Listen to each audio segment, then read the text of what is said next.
before we begin. Om Jnanatmirandasya Gyananjana Shalakaya Chakshurunmilitam Yena Tasmai Shri Gurave Namaha. Jai Shri Krishna Chaitanya Prabhu Nityananda Shri Advaita Gadadhar Shivasadi Gaura Bhakta Vrinda. Hare Krishna, Krishna Krishna, Hare Hare, Hare Rama, Rama Rama, Hare Hare. Taking a moment to honor the soul, honor the divine spark in your heart and all living entities.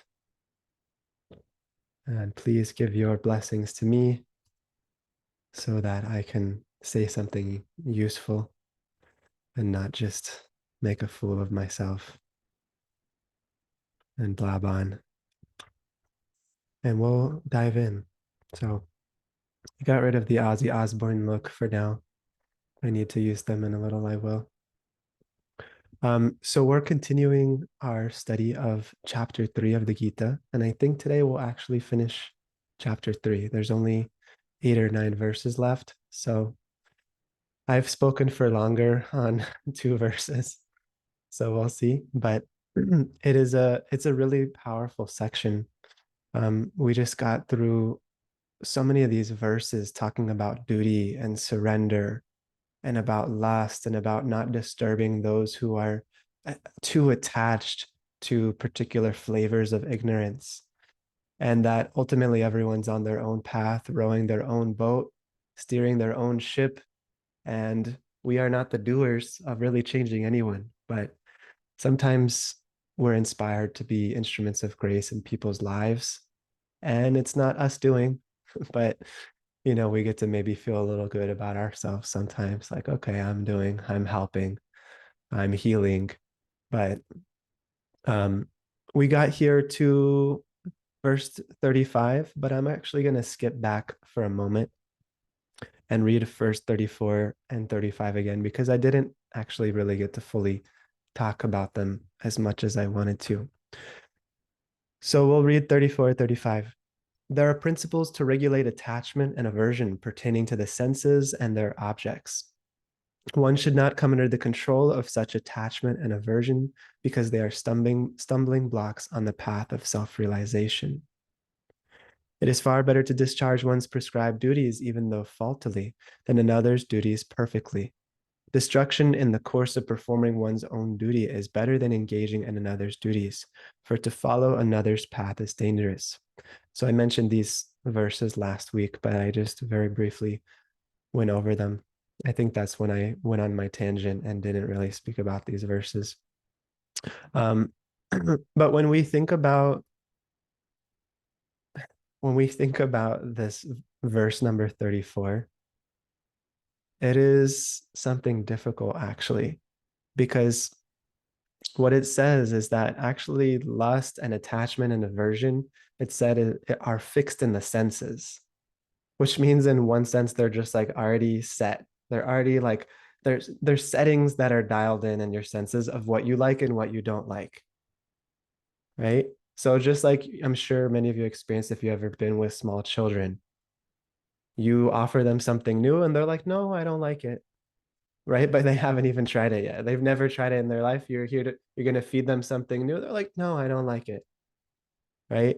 Or for instance, like you've never met a person and you just see somebody in a store, or you see somebody walk into a room, or someone's at an event and you're like, I don't like this person already. And it's like a fixed setting that you guys have ever experienced this, or I'm the only horrible person here. I'm like, oh no, I don't know. But or the other way around, right? You automatically like somebody and you haven't even gotten to know them. Just out of what the attachment and aversion settings are, fixed in your senses, right? So we're already fixed in that way. And so usually the reason this verse is coming up is because usually we're attached to things that aren't good for us and we're averse to things that are good for us, right? Just like a child is drawn towards eating sugar and garbage. I was just on the phone and my dad was like, yeah, when I was broke, all we ate was Popeyes and Hungry Howie's pizza and whatever. And I was like, yeah, I loved it at the time. Now I'm like upset because all that canola oil in my system and nasty meat and whatever. But at the time, I was like, yes, so I was attached, but now I'm averse. But usually what happens is we're attached to things that aren't very good for us, and we're averse to things that are good for us. And so what it does is it creates this, especially now it's getting amplified more and more. And I spoke about this, I think, last week, how we're just like, chase your bliss, where it's just like the whole world, especially the kind of younger woke culture, is just like follow the things you like and avoid the things you don't like. Right. But the Gita says that it's like that is like one of the most massive stumbling blocks you could ever have to your spiritual life, is following that philosophy. Because the questions we have to ask ourselves is, can something we don't like be true? And if I like something, must it be true? Right? So can something I don't like be true? And if I like something, does that necessitate its truthness? Right? Does that necessitate its truthness? But actually, truth is independent of you liking or not liking anything. So yeah, it's a little bit of a heavy realization, but I think it gets us out of so much trouble to just have a little sattva in our lives and contemplate that fact. To just contemplate. Um, I liked this one quote that I wrote down, is that the greatest delusion that man faces is his own opinions. The greatest delusion a man faces is his own opinions. And I was just telling Leela, because we were overhearing some people at this health store yesterday. We were like having some dinner or whatever. And this couple was just, this like two ladies were just speaking very loudly, like to the point where it was like louder than my conversation with my wife. And they were talking about some weird supplements that they were taking. They're like, yeah, these are ground up cow genitals that we're taking to restore our reproductive health. Because they're like, this is ancient technology that's, and so, of course I have a particular aversion to that, first of all, because I like cows. But beyond that, I was just thinking, man, everybody thinks they're right. No matter who you are, everyone thinks they're right, including myself. I think I'm right. You think you're right. Everybody thinks they're right, which I think is so shocking, actually, that everyone thinks they're right. And there's so many different viewpoints, yet everyone thinks, yeah, I have the best. I know. I know what I'm talking about, because I'm judging them a little bit, not hard, but I'm judging them. I'm thinking, yes, I know Ayurveda and I know all these things. And I know you're not going to get much from eating ground up cow genitals in a pill, you know? And they're thinking, I know so much. I have this ancient technology is way better than all these other supplements. And then someone's judging me. I know medical science is much better than your Ayurveda. And yet it just goes like this. It just, everyone thinks they know more than whatever the other opinion is. Um, and it's gets us in trouble. So allowing ourselves to be wrong, allowing ourselves to be challenged, allowing our attachments and aversions to be questioned is painful. But attachment aversion is like a tight rope that can bind us in this world. So we have to practice questioning. And the other end of the spectrum that I see is people who are so, they try to be, in the name of being broad-minded, they accept nothing fully, which is actually shallow. So in the name of being broad-minded, they just accept everything. Oh, this is right, this is true, this is all true. Because they don't take any one particular stance and dig deep into that truth. They just accept all things and they consider themselves deep, but it's actually a mile wide but an inch deep, right? So the Vedas are asking us to go a mile wide and a mile deep, because the other perspective is to go an inch wide and a mile deep. but which is probably better because you will strike water, any truth mind fully, and you will get some water out of it. But then we want to broaden that well. We want to broaden that well. And so basically, this verse is answering the question, like, if people just simply follow their senses, of what use are the Vedas,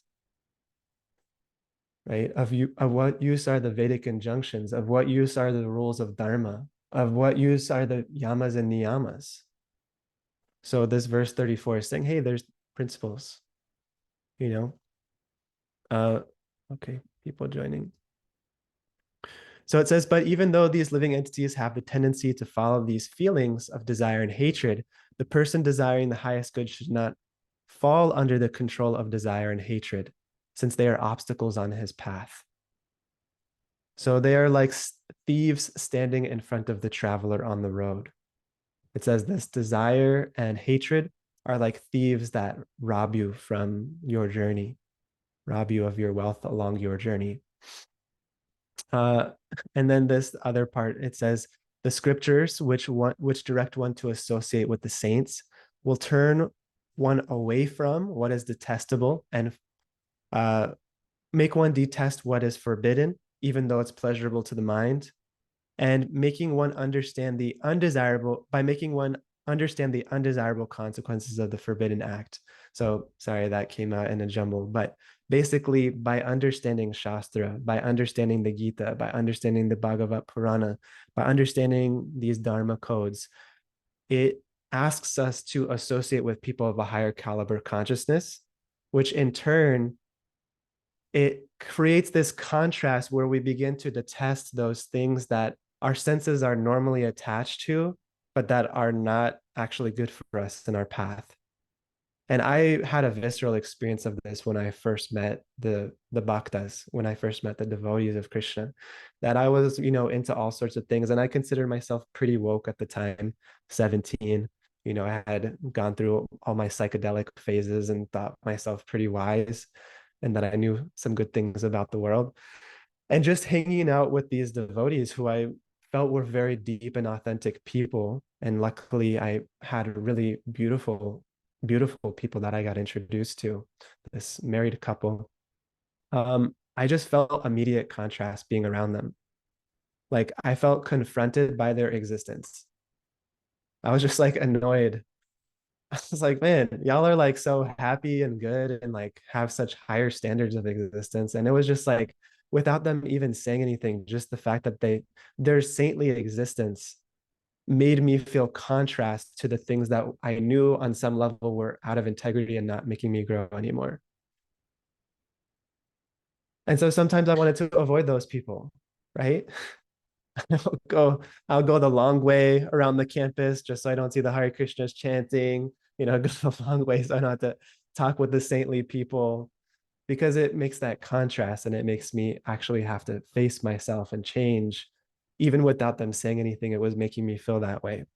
So, and then those saintly people, they also allow us to become attracted through understanding and through experience to things that may at first be unpleasant for the mind and senses, but ultimately create a favorable result for one's existence, right?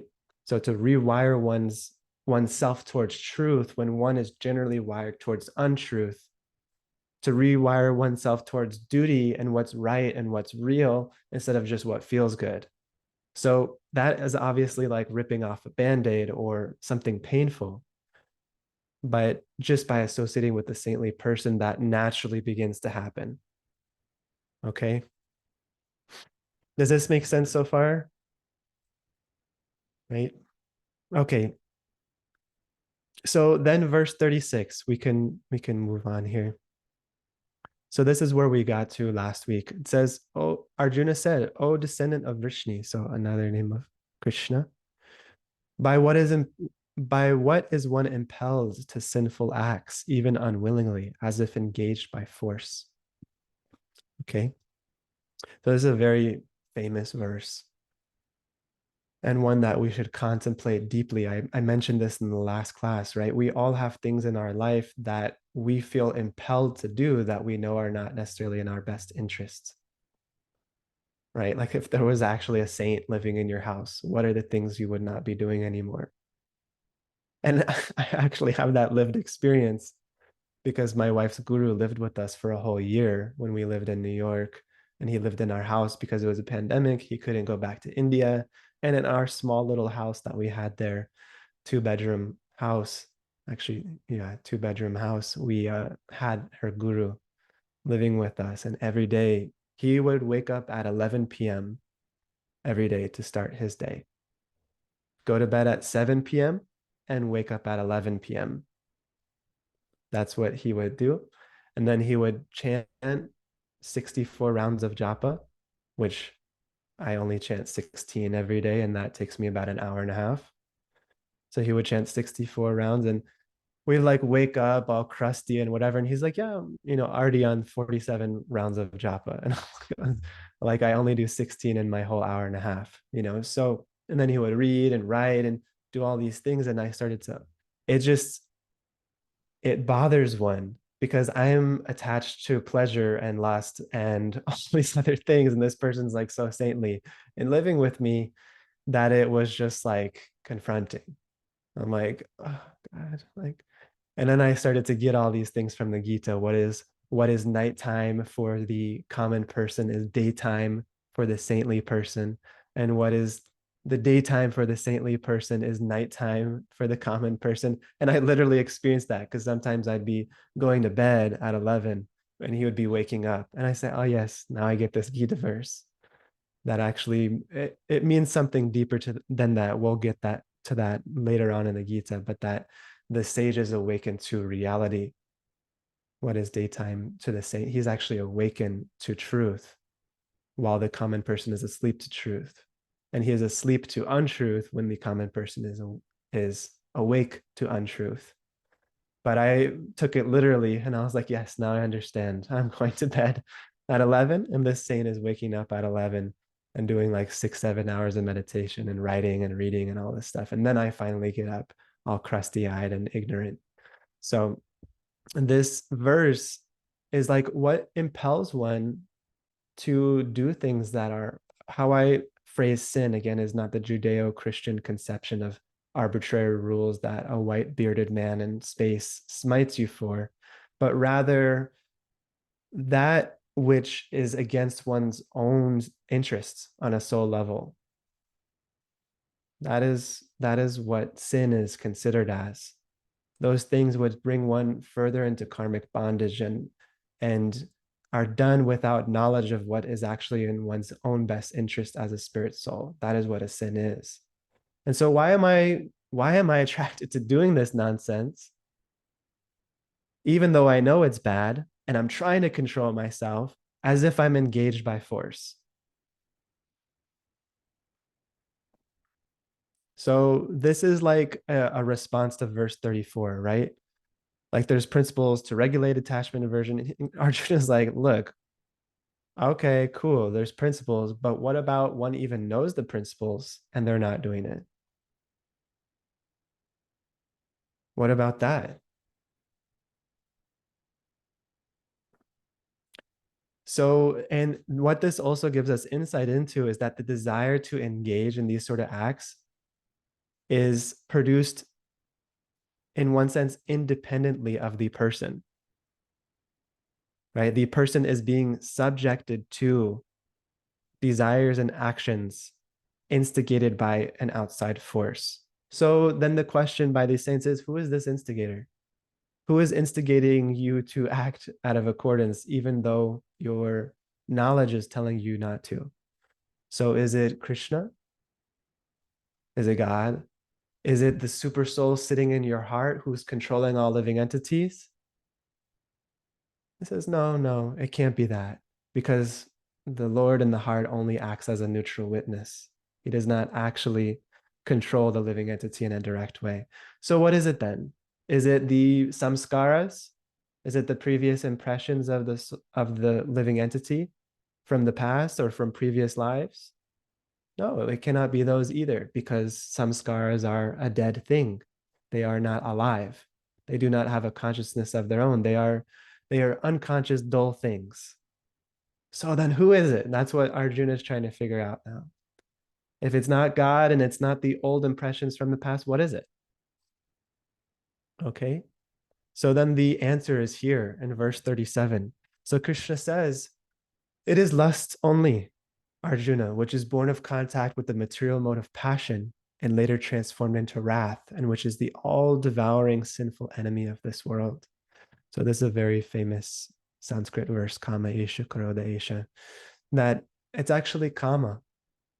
And the translation here again is lust, which in the West we may translate as a sort of sexual thing, but it doesn't mean that. It just means any desire which is not pointed towards God. Any desire that is not pointed with divinity in mind, right? It just means a self-centered, egotistical desire. Okay, misdirected desire. That is what kama or lust is. Okay. So Krishna says, who is the instigator? It is kama.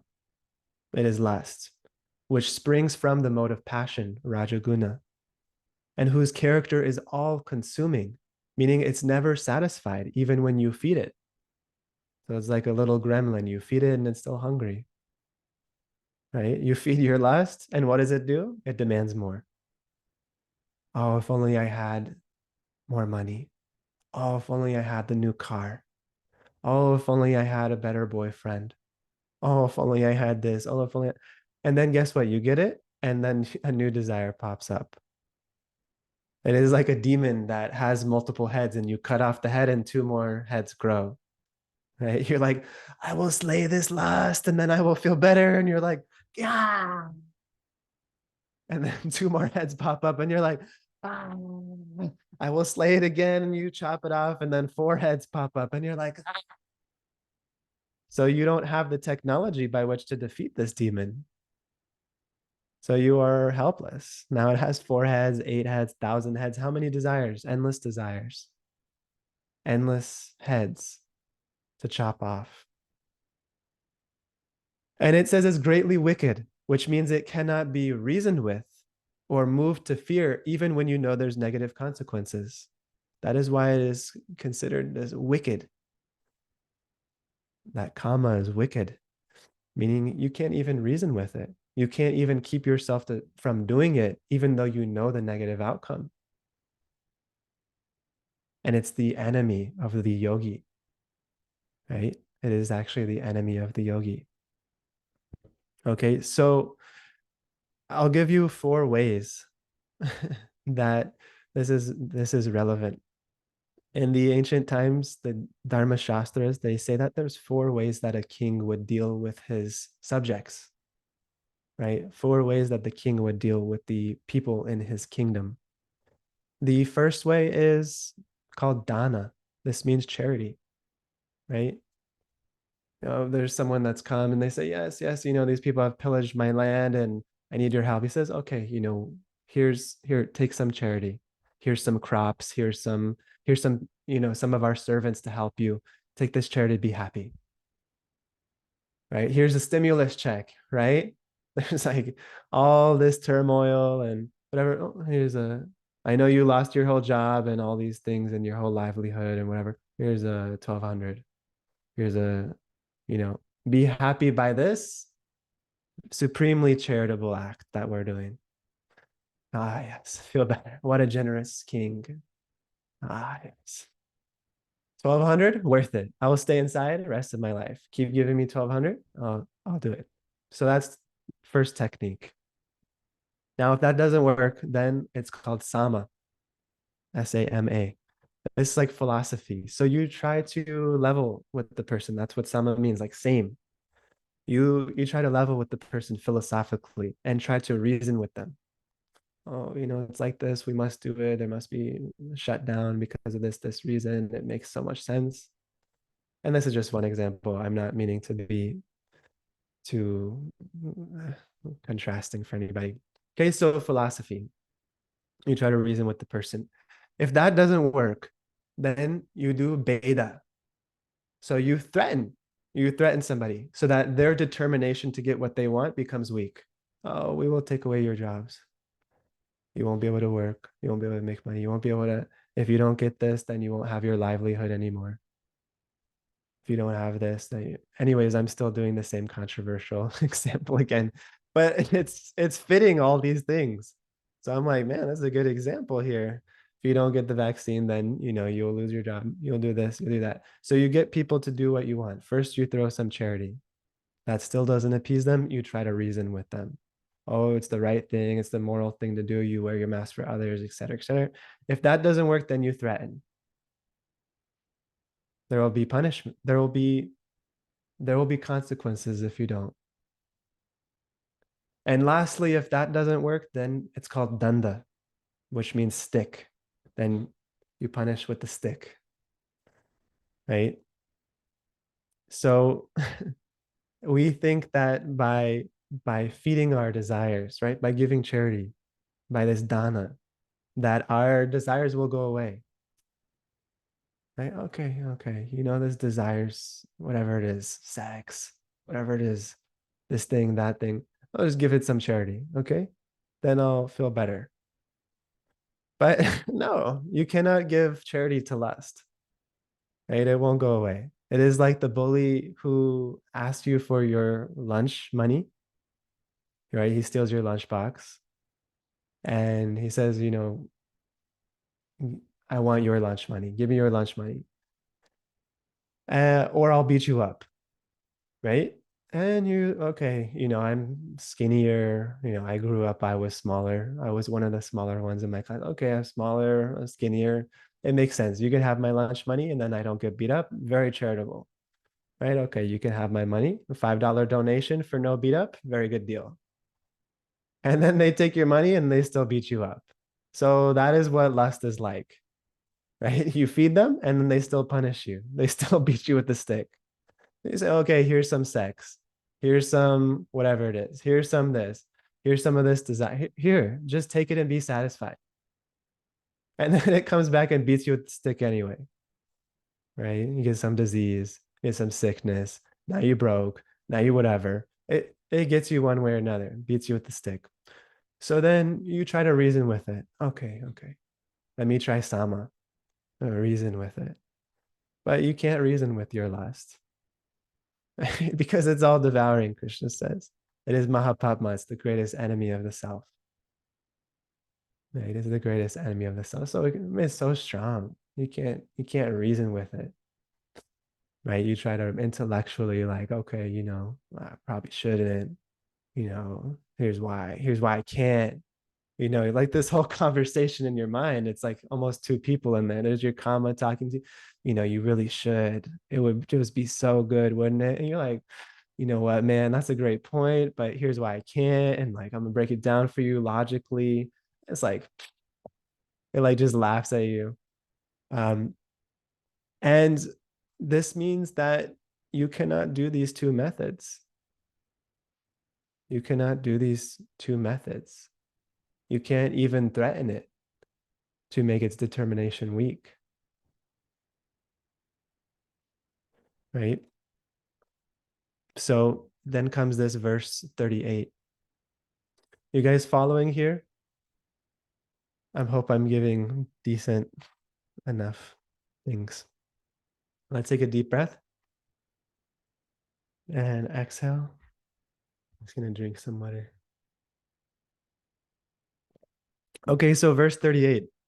It says, as fire is covered by smoke, as a mirror is covered by dust, or as the embryo is covered by the womb, the living entity is similarly covered by different degrees of this lust. Okay, so it's kind of interesting examples. There's my puppy and my wife on the floor just watching me. But okay, now we'll just continue. So it's giving these different stages of the different gunas of nature.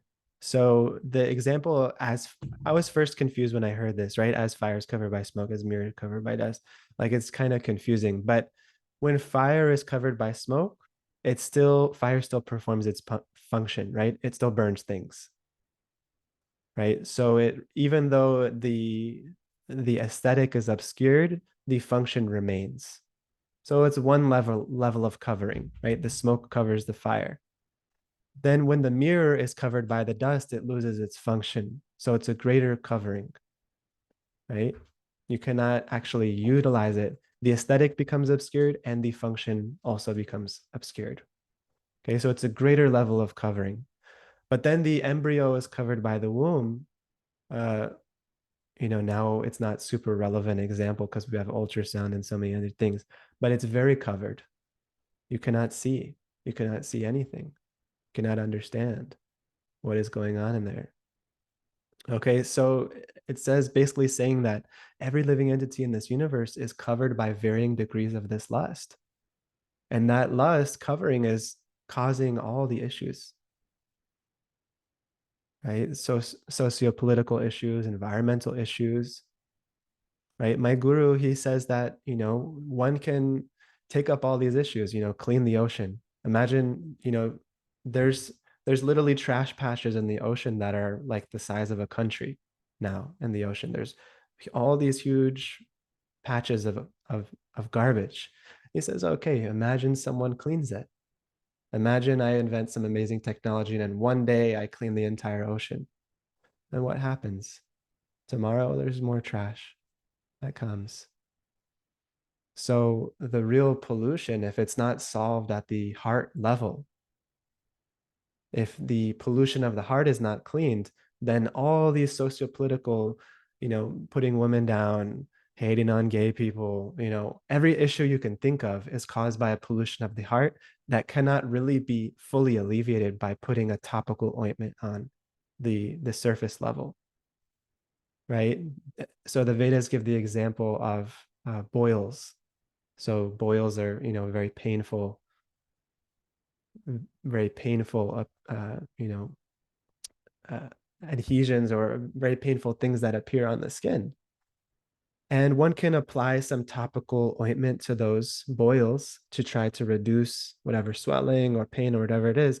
But unless one treats the blood, because it's actually a Rakta Dhatu issue with the blood, unless one treats that, then the boils will recur. The boils will come back again and again. So even though one can rub the cream and we can have all the isms and, you know, try to have the external solutions to things, the root cause must be solved, which is this kama problem. Unless one solves the kama problem that's covering all of the living entities to varying degrees, then the disease in its external form just keeps manifesting. And you suppress the disease in one way, but it appears in another way. You get all different problems and they just juggle around. Okay. And I heard this very beautiful thing that true unity comes from seeing that there's not many enemies, but rather one enemy afflicting all living beings, afflicting all living beings. And what is that one enemy? It's Maya, it's lust, it's illusion, it's kama, right? So it's not that, oh, because you disagree or you're one of my haters, I hate you too. It's, oh, you're being affected by karma just as I am. We have one common enemy, right? Just as two opposed political parties can unite if there's one enemy that's greater than each other, right? It's like two countries don't really like each other, they're not favorable to each other, but then a third country hates both of them and they're going to like destroy. The two countries will unite. And so in the same way, all living entities can actually unite if they understand what the common enemy is, what the real enemy is that's afflicting all living entities. And that is a kama problem.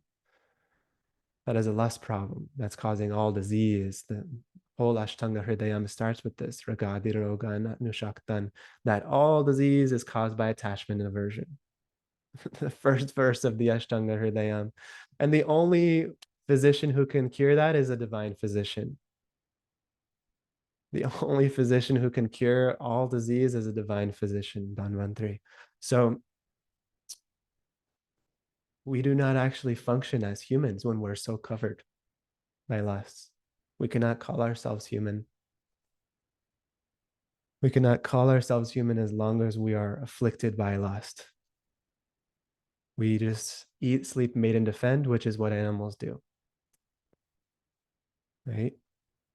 There's no higher faculty thing happening because you're so afflicted by the lower nature of kama, myself included. Just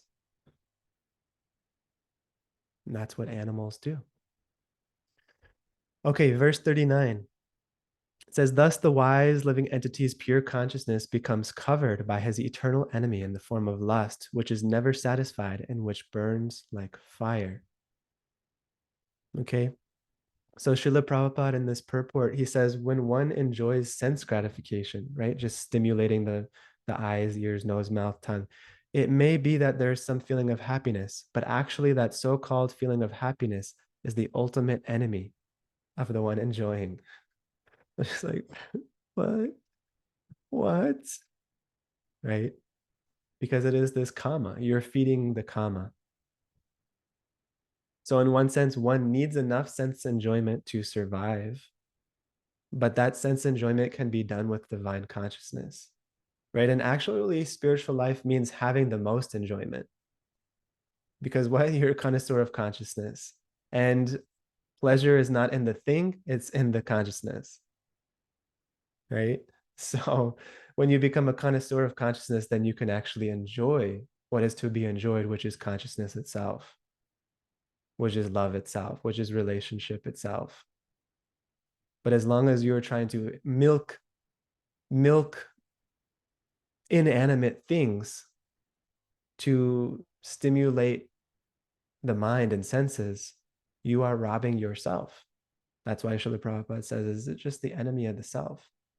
But it's very compelling. And the more you do it, the more compelling it gets. I need more. The law of diminishing returns, right? You eat one thing and you get the most pleasure from the first bite of something. And then the second bite's like good, but it's only like 95% as good. But the third bite's like 85% as good. The fourth bite, it's a law of diminishing returns. But yet we're addicted to chewing the ABC gum of this world. Maybe I'll just have that thing in a new setting. I'll go to Italy and smoke weed. I'll go to I'll go somewhere else, smoke, maybe with different people, maybe different flavor, maybe different time of day. And we just try to chew the same thing in different settings and different combinations, but it's the same thing that's already been chewed. So we're trying to milk it for what we can, but it has a limited shelf life. Yeah, so it says the person in knowledge knows that even at the time of enjoyment, it will become a cause of suffering, right? Because Rajaguna, the mode of passion, is directly linked to suffering. Directly linked to suffering. The more one engages in Rajagun, the more one binds themselves to the rope of suffering. Like I can enjoy a little, right? Like Ayurveda preaches the Madhyama Marg, the middle path, where one is actually regulated, just like verse 34 is trying to say. When one's regulated, doesn't mean you can't have any. It just means by actually having boundaries, you can enjoy the most. You can enjoy more than the person who completely restricts and the person who completely indulges by following the middle path.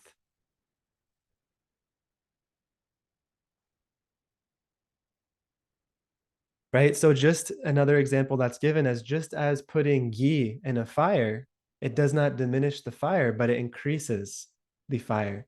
So just trying to put more of these sense objects into the senses is like trying to feed that fire, is like trying to put out a fire by adding ghee to it. Right? So you're just adding sense objects. Okay, now I'll be peaceful. But then it just comes back more. Okay. So the whole thing of like that feels good. That is the enemy. That is the enemy. Is just being compelled by that feeling alone and having that feeling drag us here and there because it compels us to do more of the same and do actions that destroys one's own self, one's ability to experience one's own self. Right. But then what happens is we get real defensive as living entities. It's one of the hardest things to curb is the defensive propensity. Right. There's eating, sleeping, mating, and defending. Eating, not so hard to regulate. Sleeping, okay, that's a little harder, but I can regulate it.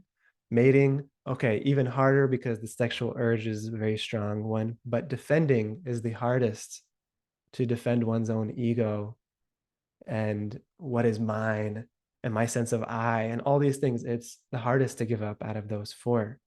And so when we're overindulging and someone calls us out, then what do they become? A hater.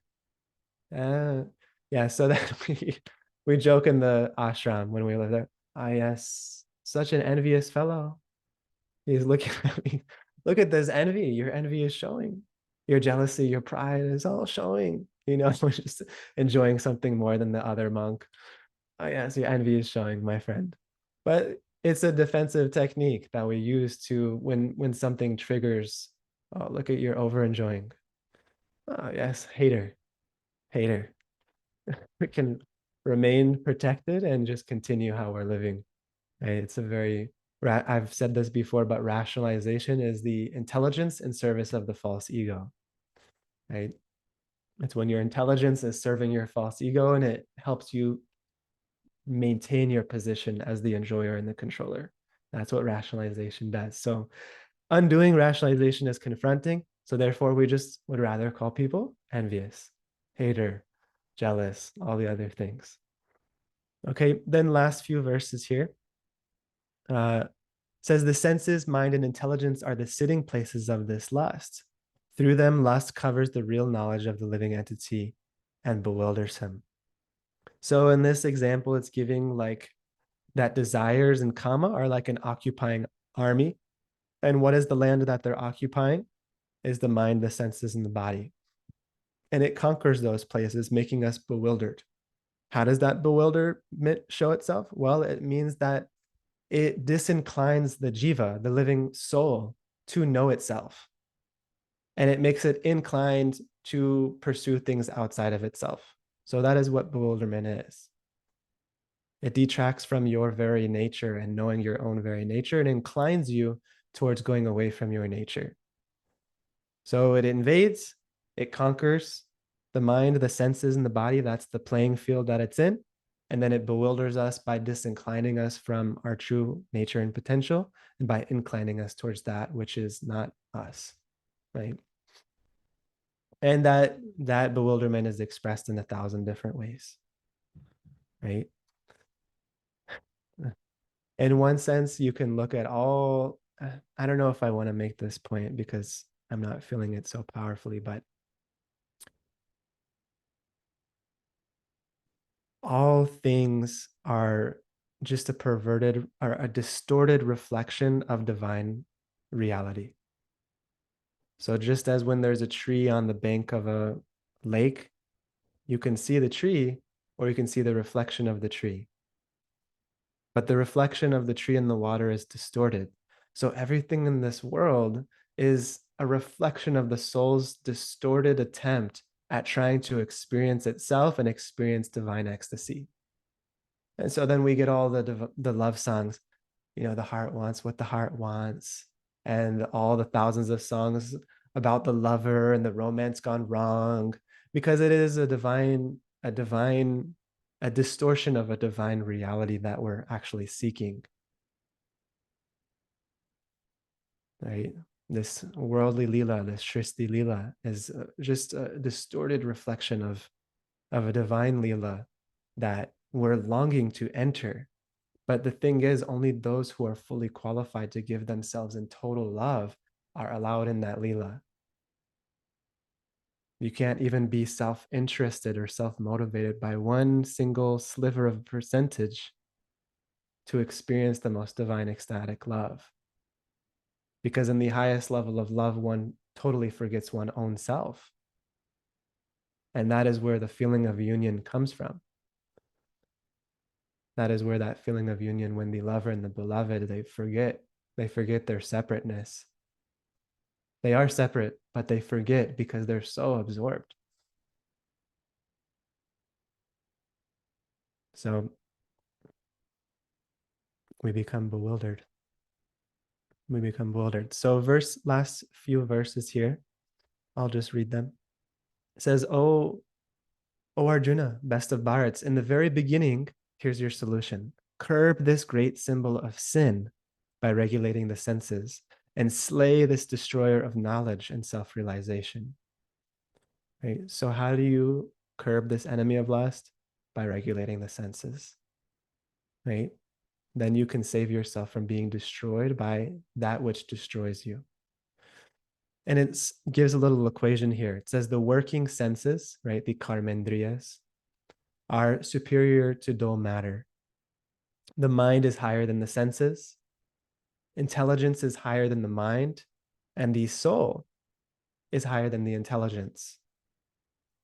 Therefore, knowing oneself to be transcendental to the material senses, mind, and intelligence, one should steady the mind by deliberate spiritual intelligence, and thus by spiritual strength conquer the insatiable enemy known as lust. So the initial defense that's given here is one should regulate the combination of the senses with the sense objects, right? Because that's how that's how desire and lust is first stimulated, is by the senses contacting these sense objects, right? So seeing the thing, smelling the thing, hearing the thing, tasting the thing. By having the senses contact these sense objects, it stimulates kama. And the more we start to meditate on that thing, then the kama grows and then it impels us to act. So if you remove the stimulus, it helps curb that. Right? I gave the example earlier where you can have contact with the object and then you begin to contemplate the object and then your mind registers, is this pleasurable or unpleasurable? And if it's pleasurable, it starts to go towards it. You can still save yourself at this point through Buddhi Yoga, through the yoga of the intelligence. That's what we covered in chapter 2, largely, was about using the intellect to see what's true and what's right over just what feels good. But one needs sattva and one needs a higher development of their intellect on a spiritual level to be able to have that space between stimulus and response, or else the two merge and one is just controlled simply by stimulus, right? One does not get the opportunity to differentiate and contemplate higher topics of dharma and truth and all those things if one is in the lower modes of nature, because they're simply dragged by the senses immediately to fulfill whatever it is that they're experiencing. Okay, so it says, how can you conquer this enemy known as lust? You can't give it charity. You can't reason with it. You can't threaten it. So the only thing left is the danda, the stick. And how do you do that? It's the punishment, right? And what is that punishment? It's tasmat tvam indriyani adao niyamya, right? So you probably know this word niyama, right? It means to regulate the senses, which the self or the mind feels to be punishment, right? You put a little child in timeout, oh, punishment. So they feel it to be danda. They feel it to be the stick, but it is just regulation. So that we feel it as a punishment. So this is kind of the easiest equation, is through this karma yoga, this buddhi yoga, because lust has taken a stronghold in the mind and senses. And so if you can control it at the grossest level possible, like out of sight, out of mind, right? Like if there's just like no cookies in the house, it will be hard to binge eat cookies, right? It'll take effort. Right now I could just like Uber Eats it. That's what I do sometimes. I'm not curbing this lust tonight. I'm gonna get that ice cream. I'm just like Uber eating it. I'm not curbing this lust.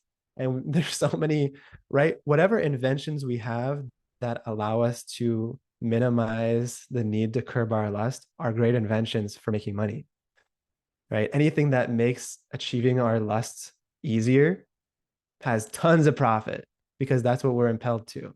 Uber Eats, whatever it is. So uh anyways, I'll just give this brief overview and then we'll end here. So this last verse 43, It's saying that the sense objects, right, the actual objects are more powerful than your senses because they can attract your senses. Right? Just so you see them. Anyways, I have my own particular attractions for different objects. And, Instagram has me honed in on the ads and no, it's showing me the same, linen, nice shirt, linen shirt, whatever it is. I'm like, no, it's like impelling me. And the more you see it, that's what advertising is based off of, the principle of karma. And the more you meditate on it, the more it impels you to act. But if I just delete Instagram, how much less disturbance I have in my life? How much less affliction I have with being reminded of things I don't actually need that are taking me outside of the fact that I'm actually happy right now. Like, cool, I'm happy right now. I don't actually need that. But the what I'm getting at here is that the object, right, the linen shirt, is more powerful than my senses because it can drag my eyes to click the button and to look at the website and to look through all their linen shirt catalogs and drag me away for 30 minutes. And I wasn't even planning on doing it. It hijacked me, right? Then the mind is superior to the sense objects because it is the root of the actions of the senses for sense objects. What does that mean? So the mind is superior to the sense objects because it can still keep you from acting on going on the 30-minute binge, right? And then the discerning intellect is superior to the mind, which has doubt because there must be verification of existence of enjoyment for action to take place. So the discernment or the buddhi, the intellect, is superior to the mind because it first must say, ah, yes, there's something nice here. For then your mind to say yes, and then your body to act. And then the jiva or the individual soul is superior to the intellect because it is the very means of experience and enjoyment. Because the soul, the self, is that one actually experiencing and enjoying. So it has dominance over the buddhi. The buddhi has dominance over the manas, the mind. The manas have dominance over the indriyas, the senses, and the indriyas have dominance over the objects, right? So it's giving this by spiritual strength only, by actually using deliberate spiritual intelligence and contemplation and by developing spiritual strength, right? Like using regulation is a muscle you build. It's not just like, okay, I'm gonna do it once. Like, no, you got to build that muscle every time you flex it, every time you wake up before sunrise and you don't snooze, it just builds. It just builds the muscle. Every time you don't reach for the phone, you tell your mind, hey, I am actually the one in control here.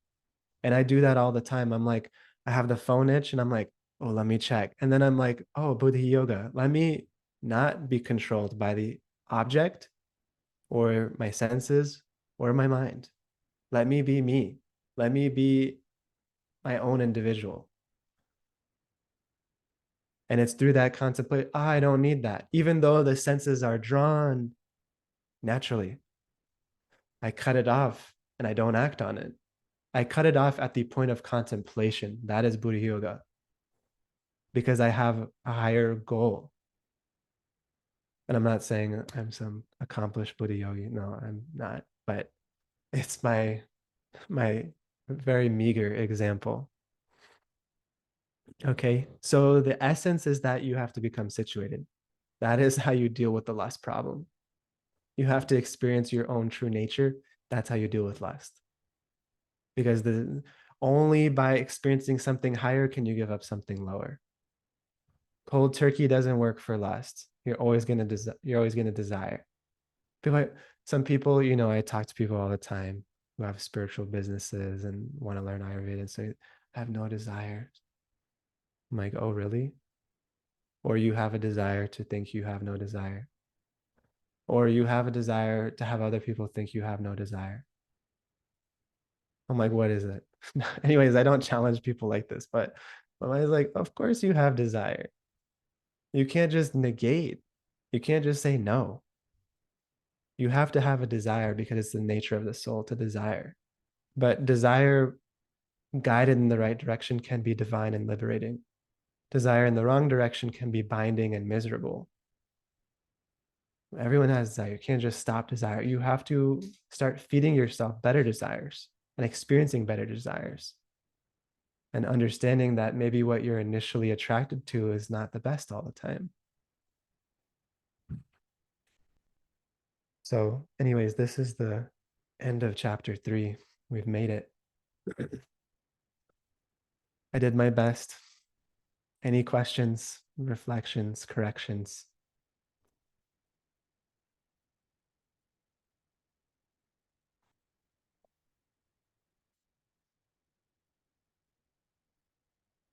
Maybe one point that stuck with you today. 1 point from today. I appreciate it.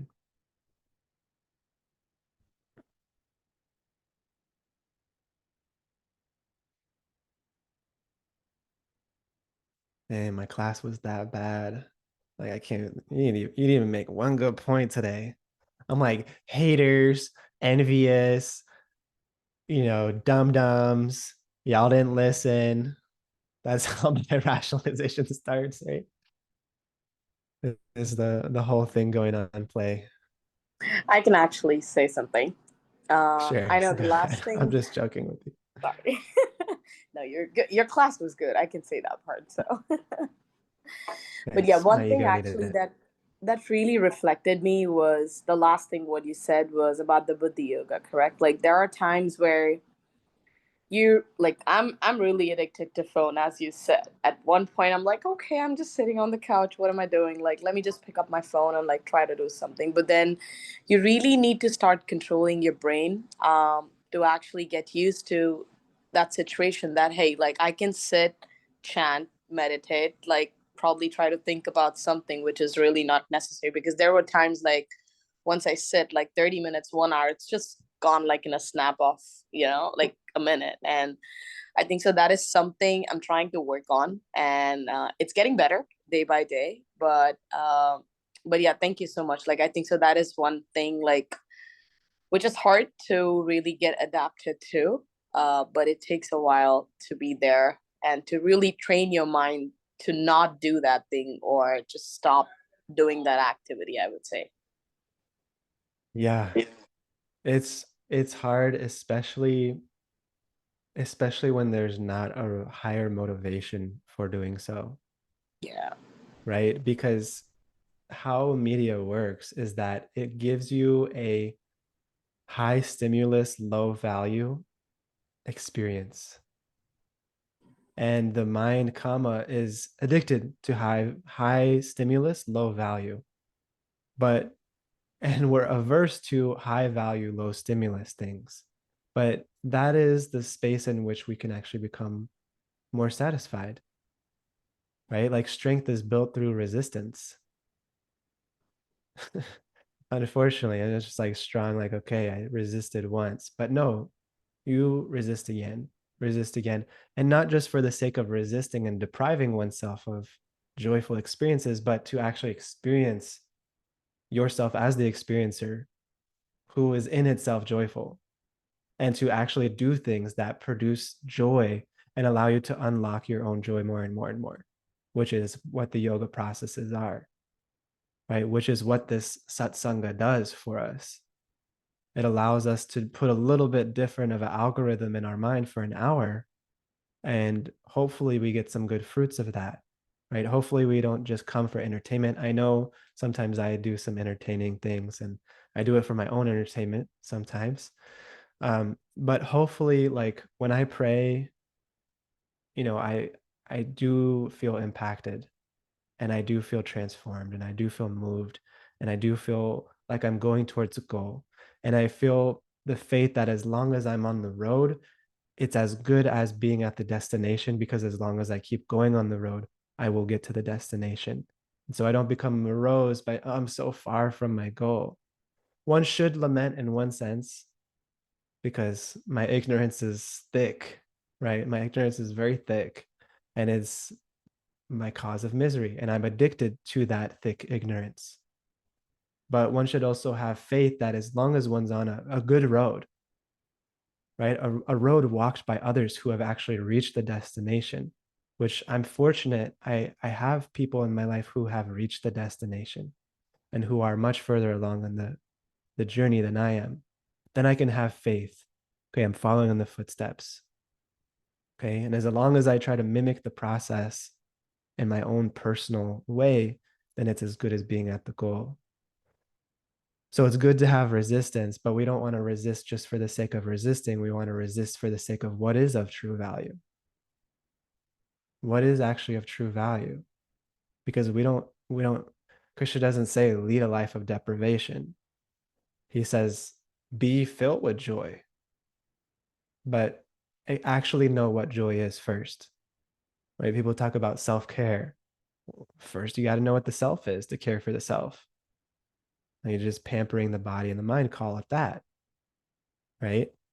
Who's talking about self-control? Everyone's talking about self-care. No one's talking about self-control. You need self-control to actually care for the self.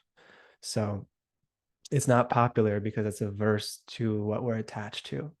It's against what we're attached to. So we have to just recognize that that mechanism is always playing. We are like the salmon that's going back to its homeland by having to swim upstream, right? We have to swim upstream. What is the stream pushing us towards? Kama. It's pushing us towards, rajas and tamas, and it's just that's the stream, and it's a very quick stream. And so you just are unaware for even a moment. Oh, hour and a half gone. It just sweeps you. It just sweeps you down. So our practice is more awareness, more awareness, more awareness. Understand I'm going against the stream. Where is my home? Why am I trying to build a castle in the sand? Why am I trying to take so much pleasure in putrid things?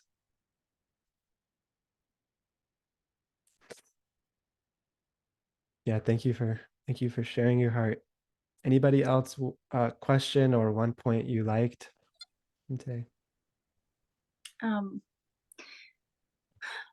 you have such a wonderful way of explaining things that you render me speechless.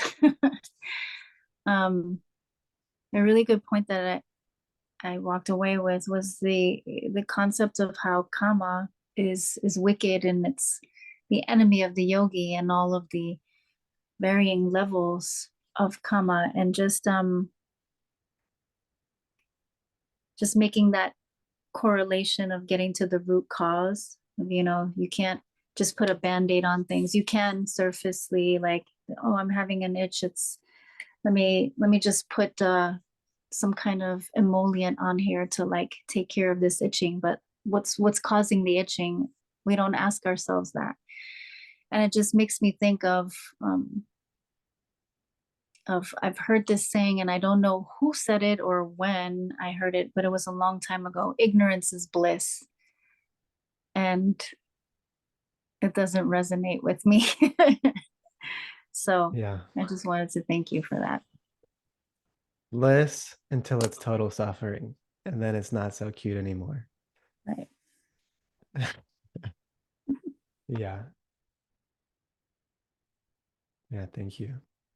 Anybody else? Any last point anybody wants to share?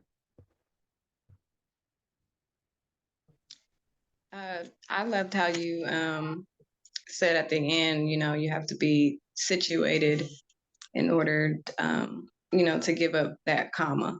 And most people are using, feeding these desires because they're trying to escape or, you know, from reality, but they're doing it, in the wrong way. Yeah. And it's hard to just kind of be simple and just to be situated. Yeah, it's not too Instagrammable, huh? Just like living a simple life with morals. It's like, look at me, just being like moral and simple. It's like, oh, cool. Hashtag moral, viral. It just went viral, right? Hashtag living a sattvic life. Oh my God. Right? It's like it's not super Instagrammable, and we're being so impelled to be a particular way by expectations of our parents. Like my dad was so disappointed when I lived as a monk. He was so disappointed. You're brainwashed, and they target people like you, and you're just wasting your life away. Why aren't you having a bunch of sex with a bunch of people? Like, why aren't you just slaying it, make a bunch of money? Like all these things. He was so disturbed that I wasn't enjoying my senses as much as he wanted me to, that it was like causing him so much grief. He was like, no, my son is living a horrible life. He's not enjoying his senses. What is this? He was disturbed. you know I'm like, man, I'm not disturbed. I'm not as disturbed as you are, and I'm not doing any of the things you're disturbed about me not doing. So what's going on here? But yeah, it's a radical statement to be someone who at least aspires for a simple and spiritual life. Right? It's like the new radical. Like I think like I have this faith that like trends come full circle, and that now like the new anti-culture may just be like a totally moral and sattvic culture. Like I have that fantasy sometimes, like that there's like always the anti thing going on, and like the anti of this anti would just be sattva and like actual moral principles. And so I have this fantasy. I'm like, okay, yeah, maybe it's like that's like the establishment is like just be a good person. I don't know, just like live a good life, like help people, like I don't know, pray, just like simple things. But anyways, these are my just being a jokester. But at the same time, to your comment, I think we have to be real with what our level of karma is at, because we can't artificially place ourselves on a pedestal we're not meant to be on. So we have to progress, and there's going to be a certain level of regulation that's going to press our boundaries and grow us as a person. But too much of it breaks us, and then what we do is we become resentful and we go the opposite way, and we just try to enjoy as much as possible. Right? Just like people that are like, they follow too strict of a diet, and they just like the wires start to like break in their mind because like the diet's too radical of a change, which Ayurveda never recommends. And they're just like, I'm gonna binge eat like 4 tubs of ice cream. Right? Like, so the same thing can happen if we don't apply the madhyama marg, that middle path of regulation, which the middle path should always be moving up a grade. Your middle, if you're actually a growing person, the middle path won't stay right where it is. The middle path will always be moving up, right? Because if you're a growing person, that's what it should be doing. And so you're always getting better. What's the new regulation? What's the new way I can challenge my lust? What's the new way I can be better? What's the new way I can be more authentic and spiritual? And so I think a lot of the last 2 years or so for me being out of the monastery and having to just contend with a post or COVID-19 afflicted world where I'm largely left to my own home to get my spiritual nourishment, and not my temple or my gurus, and they're not accessible. I had to contend with choosing my own spiritual life in a much deeper way, in a personal sense, not that I was just enforced by some environment or some ashram, or by social expectation from all my other spiritual friends in my spiritual group. And I had to also just be very real at the same time with my desires with Krishna, like, this is where I'm at. Like, and I felt so much more shelter in being real with God than trying to be the good spiritualist with all the external check marks, boxes checked off, that maybe I was able to achieve when I was in the monastery because I was empowered more than my individual ability. And then when I got out of the ashram, I realized how much the ashram was empowering me in so many different ways. And to hold myself at the old ashram standard, I'm like military style existence, just wasn't actually going to help me. And by only expecting myself to live at that highest level possible, I was actually hurting my connection because I had an artificial expectation of myself. So anyways, it was a very sloppy way of saying being real with God and always striving forward is the surest path to success. And that takes sincerity. And how do we be sincere? Well, just reflect a little bit. You'll see if you're being sincere or not. It's not that hard. Like, how sincere is this prayer? Not that sincere, right? Or you see, oh, there is something there. There is some genuine, authentic thing, right? But sometimes I would just try to pray the good devotee prayer. Oh, let me be so humble and so this and only think of you and just if it wasn't real, I wouldn't get the benefit of it because I'm just like rattling off some script. And this is what I think I should pray and how I think I should say things. When I pray, like I'm struggling, I'm not where I'm at, and I be real, I felt so much more empowerment and shelter. Um, anyways, a little raw, not the most eloquent, but just a little bit of the journey. Okay, y'all. Thank you for being here. Thank you for sharing your hearts. Thank you for allowing me to just at least not fill this hour and 17 minutes with scrolling my phone or doing some other nonsense, and that I'm forced to talk about Krishna and Krishna's awesome words. And at the very least, I didn't waste my time doing that other stuff, and that hopefully you guys benefited too along the way. So, Hariom Tat Sat, thank you a lot, and I will see you guys soon. Take care. Thank you. Bye.